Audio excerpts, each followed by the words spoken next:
Hi, everyone.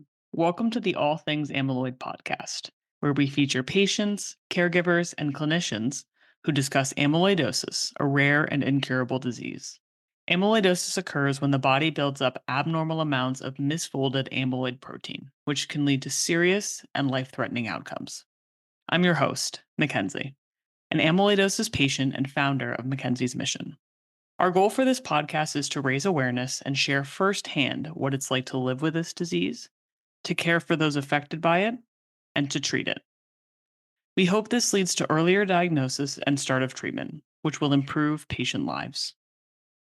In this episode, our guest Jenelle Murphy is here to talk about her experience advocating for her father, Albert Sanders, who unfortunately had a long journey with ATTR wild type amyloidosis. Throughout his life, he had more than 20 major surgeries, some of them caused by amyloidosis, but it wasn't until he was 65 that he was appropriately diagnosed. Leading up to his diagnosis, he started having cardiac symptoms, and Janelle had to advocate for him throughout his journey to make sure he received the best and safest care. This personal story shows how powerful and important advocating for yourself, your loved ones, or a friend really is. Thank you so much for joining me today, Janelle. It's so wonderful to have you with us. Yeah, thank you for having me, Mackenzie. I really appreciate you giving me this opportunity to talk with you today.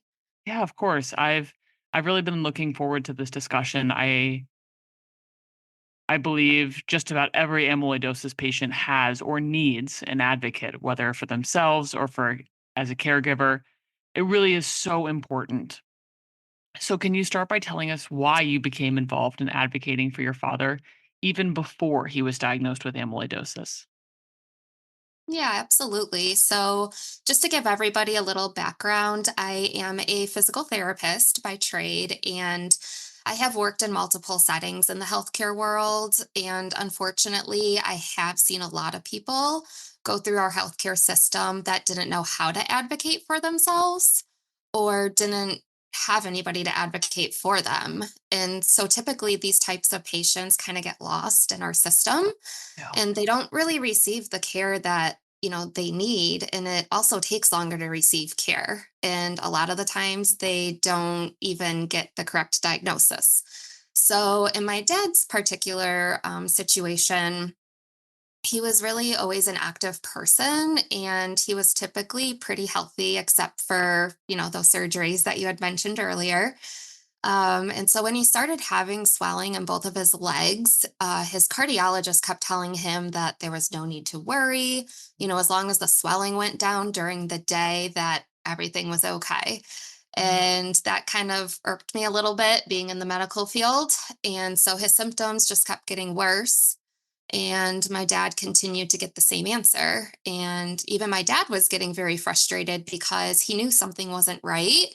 And, is really starting to affect his daily activities and his quality of life. So I really started getting involved when his symptoms started worsening and he was still receiving the same answers.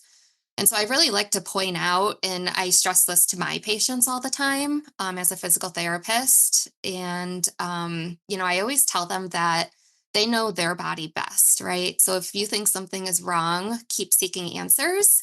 Get that second opinion, that third opinion, even a fourth opinion if it's needed. And, really don't stop until you get the answers that you're looking for. And, just remember to ask questions along the way. Yeah, I think you make a really good point about second opinions, and I feel like this is always something that I'm drawn to personally, having had experience with getting multiple opinions. But you know, it's not always easy to do to seek a second opinion. So I think just stressing to people out there who may not necessarily be fully satisfied with the care they're receiving that it's okay to seek a second opinion. It's not um, personal, towards that medical provider or whatnot, and that it's okay. It's within your right, and it's something that you should be doing to get the answers that you need. Because at Yeah. the end of the day, like you say, you know your body best. It sounds cliche, but it really is true. Yeah, absolutely. So, you would hear your dad's frustrations. His symptoms are worsening. He's in Arizona, but you're in Illinois. So, with that distance in mind, what's going through your head? How does that distance play into your thoughts and your actions in terms of what you're thinking about for moving forward? Yeah. So, when I first heard of my dad's symptoms, I was very, very surprised, right? Because it really didn't seem characteristic of my dad. Like I had just mentioned, my dad was always very healthy and active. And being in healthcare, I knew that the swelling in his legs, probably indicated some sort of heart problem, Mhm, which again, it did make me really scared because I knew that there had to be an underlying problem because somebody like my dad who's active and as young as he was, usually don't just start having heart problems out of the blue, right? mhm, So I felt a urgent need to get involved, even though he was going to one of the top cardiologists in Arizona. It really didn't seem like he was getting the attention he needed, right? Like his symptoms were getting worse. The doctor didn't really seem to be ordering any tests, and he really wasn't progressing his plan of care either. mhm, And so, I really want to make a point here that this is one of the reasons why advocacy is so important because, doctors have a really, really hard job. They have a ton of patients to take care of, a ton of documentation. hmm, Everybody has to jump through those insurance hoops for many reasons. And sometimes these physicians are just such in a routine that they don't really think outside of the box. Or maybe they unintentionally kind of brush things aside or make a mistake. And having an advocate can really help navigate these things. And so, the distance between myself and my dad was honestly kind of frustrating because I felt like I really wasn't able to be there with him, but I definitely found ways to make that happen, even though I wasn't physically there a lot of the time, which I'll kind of go into a little more detail later about that. yeah. So, what were your first steps in getting involved with advocating for your dad? Yeah, so it was probably a couple, months, maybe 3, 4, 5 months, where his legs just kept getting worse and worse. And so I knew he had a cardiologist appointment coming up. So I, had a conversation with my dad and said, hey, do you mind if I suggest some things for you to ask your cardiologist? Because Mm, we really need to find out what's going on here. And so I basically came up with a list of questions for my dad to ask him, as well as some testing that I thought was indicated at that time. yeah. Do you remember what some of those questions were that you had for his cardiologist?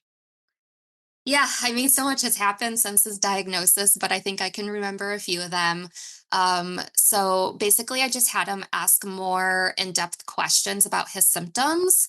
So, in terms of his legs getting swollen, I wanted him to ask the cardiologist, why? Why were Mm, both of his legs getting swollen? yeah.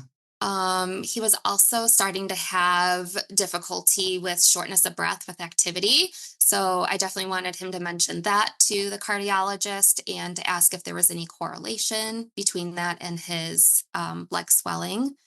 And then, just with the symptoms he was having, as a healthcare provider, I thought an echocardiogram was, should have been done sooner than it had been.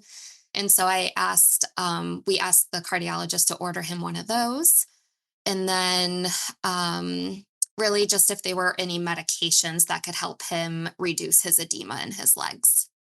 Yeah, those are some great questions that I think are really the result of your medical knowledge and your medical training. And so it's, very fortunate when patients can have an advocate who has some sort of idea in terms of more specific questions that they can ask and in addition to, what kind of tests can we run and what kinds of treatments are out there. So I think that's, a very fortunate situation that he had you to be there for him. Yeah. And then obviously, how did that appointment go? What were the results of those questions that you had him ask? So yeah, I honestly didn't know what to expect, to be honest, because some, physicians and cardiologists can be kind of resistant when patients come in there and say, I want this done, I want that Yeah. done. But surprisingly, he was very responsive to the questions and the request for the echocardiogram. So the echo was scheduled within a week, which I also was kind of surprised with that because usually it takes a lot longer to get into an appointment like an echocardiogram. So I do remember his echo was on a Friday, and my mom called me to tell me that the technicians that had done the echo said that they had to call the cardiologist before they let him go home because his ejection fraction was so low. And so, I was like, well, how low? And she didn't really know at that point. So a few minutes later, my dad called and he was still at the clinic to Mhm. tell me that his ejection fraction was only 10%. And when they called the cardiologist, he said my dad could go home for the weekend and he would see him in his office on Monday morning, which I did not like. When I heard the ejection fraction was 10%, I was very worried and, had to step in to advocate for my dad. So I told my dad that he needed to go to the emergency room. And, I started to hear my mom cry in the background, which is kind of uncharacteristic of her. Mhm. And, it just really made me feel like I needed to get more involved in his care moving forward. Yeah. So, kind of building on that, why do you feel like this was just yet another sign that you needed to get involved more heavily? Yeah, so as mentioned, my parents live in Arizona and they really don't have any other family around them. And so my mom was going to be my dad's primary caregiver. Mhm. So for those of you who may not have ever been a caregiver or nor a caregiver, it is a very hard and stressful responsibility. And so when I heard my mom cry, and like I said, it was so uncharacteristic of her. It was Mhm. probably like the second time I heard her cry in my entire life. I knew I had to be there for her as well. So I took part of that advocacy off of her. So, she could really focus on taking care of my dad. It's just so fortunate again that, they have you to rely on because you're right, it is a tremendously stressful and an overwhelming responsibility really to care for someone when they really are, very, very sick. Yeah. So taking the story kind of to the next step, tell us what happened. Your dad's gone to the emergency room. Yeah, so he didn't go straight to the emergency room like I wanted him to. My dad was always prepared for everything. So he wanted to take a pit stop at home. He packed his bag, grabbed a quick lunch, and my mom brought him to the ER room. Mhm. So he ended up being hospitalized for heart failure and low ejection fraction for around 6 days. And so for this hospitalization, I did end up flying there to be in person with him because Mhm. I thought, maybe this is the time to get some answers. Because, at this point, he still wasn't diagnosed with amyloidosis. Yep.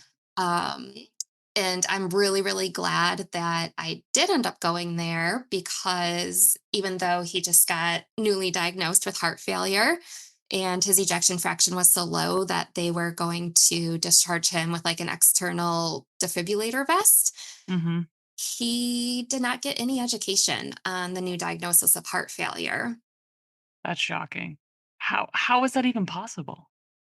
Yeah, it it honestly was absolutely mind-boggling to me, and I waited until the very last minute to say something because I thought they were going to do it, like, during the discharge Yeah. paperwork, but Mhm. they did not, and so after they went through his discharge plans, I asked if they were going to educate him on his new heart failure diagnosis, and, to me, it was really unacceptable that I had to ask them to educate him because there are so many different things you have to be aware of and watch out for with heart failure.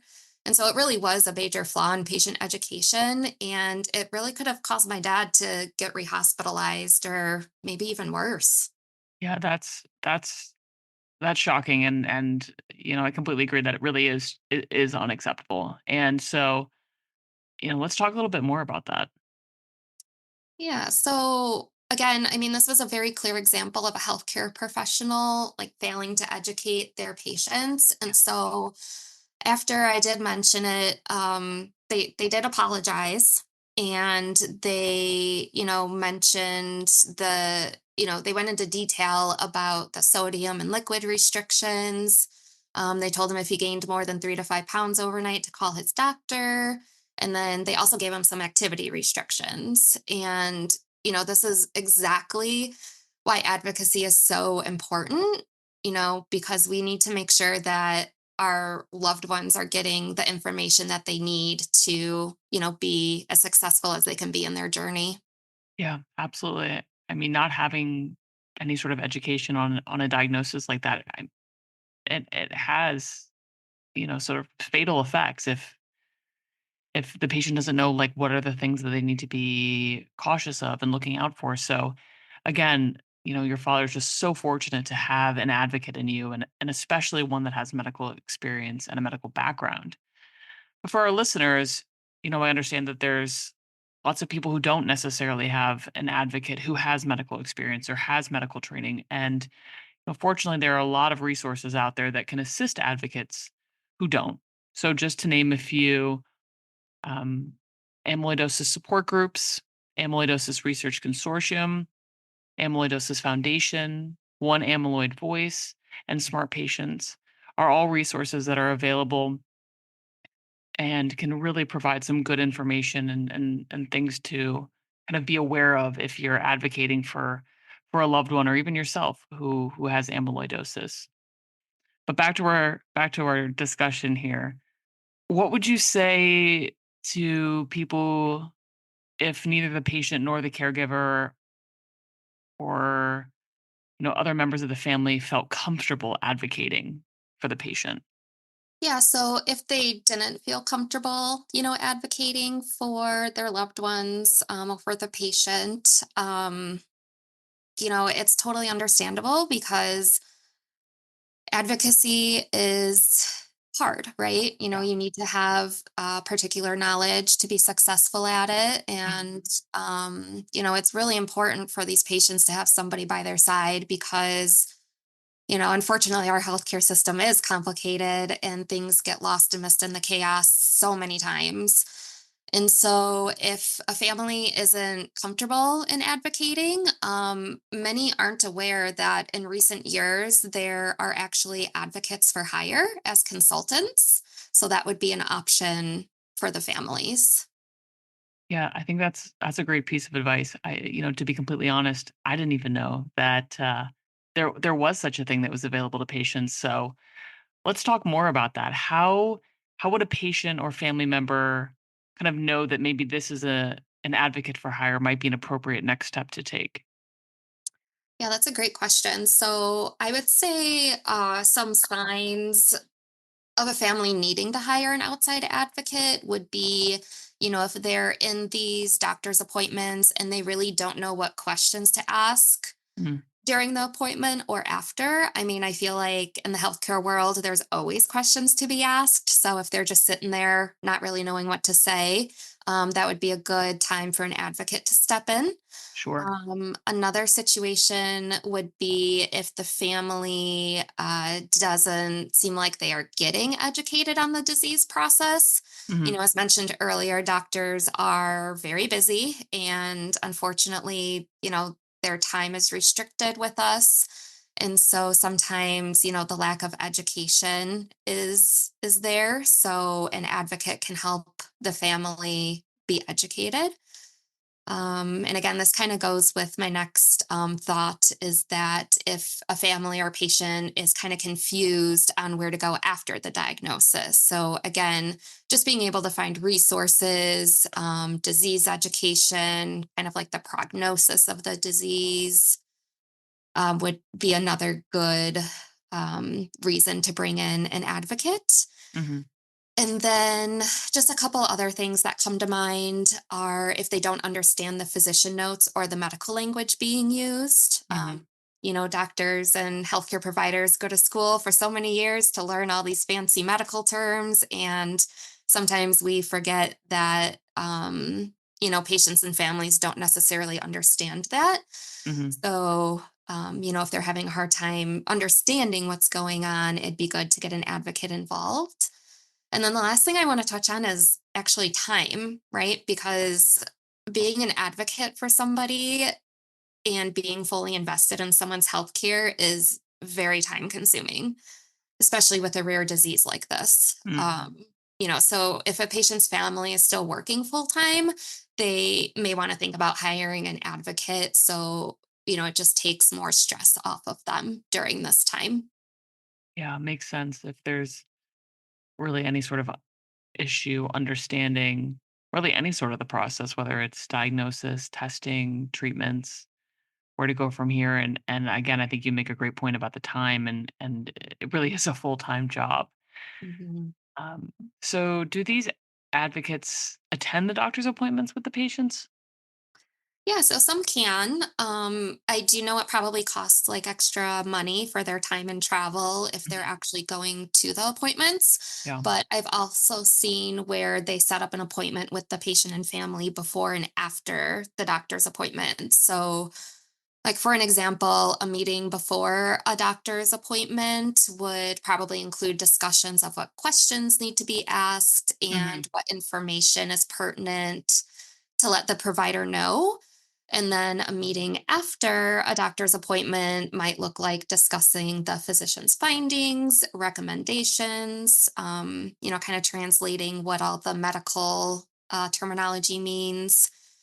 And, the advocate should really also assist in what's next in terms of like testing, treatment, and really just help the family kind of organize and talk about any plans that need to be discussed surrounding the treatment plan. Personally, what do you think it means to be a good advocate? How would you define that? Yeah, I think the first thing that comes to mind is being passionate, right? So if the advocate isn't passionate about what they're doing or about their friend or family member, I think the family and patient are going to be able to tell, right? Yeah. The advocate might not just be as committed or they might not be as proactive. And so the second thing that comes to mind for a good advocate is having healthcare knowledge, right? Mm. That's Yeah. that's a major point. So Certainly that helpful. yeah, so that they can help review physician notes in a proactive and detailed way. Um, and then just some other points I can think of is somebody that can discuss and talk through hard situations Mm. with good communication and listening skills, so that the advocate's work always has the patient's best interest in mind. And then the last thing I would probably mention is ensuring that there are no conflicts of interest between the healthcare providers and the advocate. Interesting. I think those are some really great points for our audience who are almost scouting, so to speak, Yeah. for an advocate or someone to help care for them. But on Yes. the flip side, right? What if things aren't going well with their hired advocate or even an advocate who's a friend or a family member? Yeah, so I mean, it might be a hard conversation to have with the advocate, but patients and families really need to do what's best for them in this time of diagnosis and coming up with the treatment plan and everything. So, the patient and family can always hire another advocate, or, at that point, if they're comfortable enough, they can choose to advocate for themselves if they want to. Absolutely. No, I want to thank you for bringing up the point about hired advocates and kind of what are some of the things that you should be looking for in an advocate because it sounds like a really wonderful resource and not everyone has a friend or a family member who can care for them. So having knowledge of a resource like this is really important. But I want to take it back to your story. And when you were advocating for your dad, how would you go about preparing for his doctor's appointments? Yeah, so, he was a patient at Mayo Clinic and they have a portal that, they upload all of the physician notes to, all of his testing results. And I would assume most hospitals these days probably have something like that. So, of course, with my dad's permission, I, log into his portal all the time. So, anytime he had a doctor's visit, I would go back into his portal, look at the most previous visit, to see what the follow-up items were to make sure those had been completed. So, if the doctor had asked my dad to schedule a test or blood work, just making sure that that was done. Yeah. And then I also asked myself what the purpose and goals were of the upcoming appointment, to be able to write down any questions we had, and then also write down anything we wanted to make sure we didn't forget to tell the doctor, Hmm. which is very, very easy to do with everything going on. So you've prepared for the appointment. Now the appointment's happening. How do you find out? How do you record what's transpired during that appointment? Yeah, so in my particular situation, my mom had a notebook that Hmm. she kept everything in, related to my dad's healthcare. Hmm. And so she would write down notes during the appointment. And I would often have my mom FaceTime me Hmm. during his appointment so that I can kind of be like present there virtually, Yeah. which was really nice because if I, had a question off the top of my head from a comment the physician made, I was able to ask that right then and there. So of course, handwriting might not be for everybody. Typing's a little faster these days. So, you could always type out the information instead. Hmm. And you could always ask the physician if it's okay to record the appointment so you can go back and listen to it. I think that is very underutilized. Hmm. I think that should become more of a common practice, to be honest. And then, like I kind of mentioned a little earlier, you may not think you need to write down this information in terms of like the questions you want to ask and the information you want to share with the physician. But, there really is just so much going on and planning being thrown around that you want to make sure no one forgets anything. Yeah, I think that's a great point, and those are all really wonderful suggestions, and they kind of suit pretty much really any style, right? Whether you have the typing or the writing in a notebook, FaceTime. I know a lot of people like to be on the phone. Mhm. But I think your point of writing information down and writing your questions down ahead of time is so important, right? We've talked about how busy providers are, and they're seeing 40 patients a day and whatnot. And I think it's kind of just good practice, and I think it shows a lot of respect when you come into the appointment and you kind of know what you need to address, because Yeah. sometimes surprises happen during the appointment, and those can really catch you off guard. And if you don't have things written down, it's easy to forget. So I think that's a really, really wonderful point that you make for our listeners. And then for patients who may have multiple advocates, they have multiple family members, a spouse or children. What would be the kind of the differences that they brought to the table, particularly in your case? Yeah, so particularly in my case, since my mom was there with him, she did a lot of the note taking during the appointment. She did a lot of the transportation. I kind of took over like the medical side of things for my mom Mhm. and dad, just with my knowledge, and then like they kind of took care of the rest.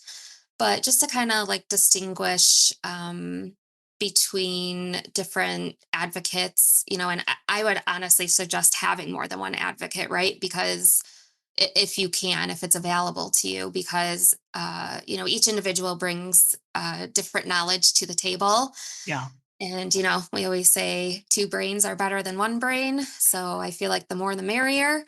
So, you can ask somebody who has that medical knowledge so they know what questions to ask, know what tests should be ordered. They know the disease process and signs and symptoms to watch for. And then there's the whole group of like administrative tasks, logistics of appointments, insurance. Um, Insurance is very, very sticky these days, I feel like. There's so many hoops to go through, and people spend so much time on the phone fighting insurance, making sure things get approved.